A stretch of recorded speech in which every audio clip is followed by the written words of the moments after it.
अब आपको पता होना चाहिए, जब हम मेल रिप्रोडक्टिव सिस्टम की बात करते हैं तो मेल रिप्रोडक्टिव सिस्टम के दो पोर्शन होते हैं। एक पोर्शन तो वो होता है जो जर्म सेल्स को प्रोड्यूस करता है, और दूसरा दूसरा जो पार्ट होता है, जैसे हम इसकी बात करें, जो जर्म सेल्स को ट्रांसफर करता है या जर्म सेल्स को डिलीवर करता है to the site of fertilization, जहां पर जाकर ये फर्टिलाइज हो सके।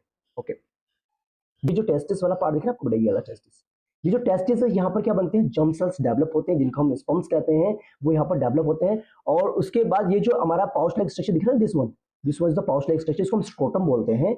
ये हमेशा बॉडी से बाहर लोकेट होता है। देखा ना, अगर आपसे पूछा जाए कि जो हमारे टेस्टिस होते हैं वो हमारी बॉडी के आउटर पार्ट में क्यों प्रेजेंट होते हैं, तो आपको एक चीज ध्यान रखनी पड़ेगी, बिकॉज टेस्टिस को लोअर टेम्परेचर चाहिए होता है, 2 से 3 डिग्री टेम्परेचर बॉडी टेम्परेचर से कम चाहिए होता है, so that sperms easily form हो सके, और साथ के साथ टेस्टोस्टेरोन नाम के जो हार्मोन्स है वो इजिली डेवलप हो सके। तो अगर आपसे पूछा जाए what is the function of testis, तो आप बता सकते हैं टेस्टिस का फंक्शन क्या होता है, फॉर्मेशन ऑफ स्पर्म, फॉर्मेशन अब स्पर्म फॉर्मेशन करता है, एंड रिलीज करता है कौन सा हार्मोन, टेस्टोस्टेरोन नाम का जो हार्मोन है, टेस्टोस्टेरोन नाम का जो हार्मोन है उसको रिलीज करता है, जैसे कि यहाँ पर मेंशन किया।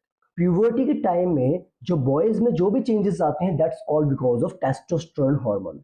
ओके, तो टेस्टोस्टेरोन हार्मोन्स हमें जो है हमारी बॉडी में काफी जितने भी चेंजेस हमारी बॉडी में डेवलप हो रहे हैं, वो रिस्पॉन्सिबल उसके लिए कौन सा हार्मोन होता है, testosterone hormone is responsible for that.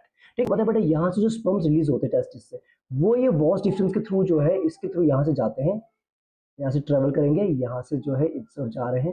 ठीक है, और ये यूरिनरी ब्लैडर और जो हमारा ये जो वॉस डिफरेंस है, इनके एक कॉमन पैसेज होते हैं जिसको हम कहते हैं यूरेथ्रा का। आपको देखने को मिलेगा यहाँ पर जो प्रोस्टेट ग्लैंड आपका है।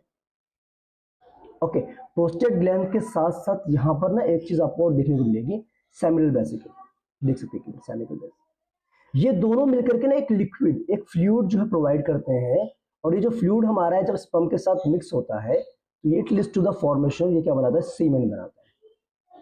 ओके, और ये जो फ्लूइड है ना स्पर्म को एक तरीके से क्या प्रोवाइड करता है, न्यूट्रिशन प्रोवाइड करता है और उसको फ्लो करने में हेल्प करता है। ठीक है, अगर हम स्पर्म की बात करें तो स्पर्म कुछ इस तरीके से आपको दिखता है, टेल होती है, इसका हेड होता है, इसकी टेल है, ये हेड है, लॉन्ग टेल है ना, ये उसको हेल्प करती है मूव करने में towards female germ cells. Female germ cells के पास पहुंचने के लिए ये जो इसकी टेल है इसको हेल्प करती है ताकि वो इजिली जो है मूव कर सके, कहां तक, एग के पास। ठीक है, ताकि वो फ्यूजन हो सके, फर्टिलाइज हो सके वो एग। ओके, और इसके अंदर जेनेटिक मटेरियल जो प्रेजेंट होता है इस वाले पार्ट के अंदर, जिसके अंदर इन्फॉर्मेशन होती है। ओके, तो ये जेनेटिक मटेरियल को कैरी करता है।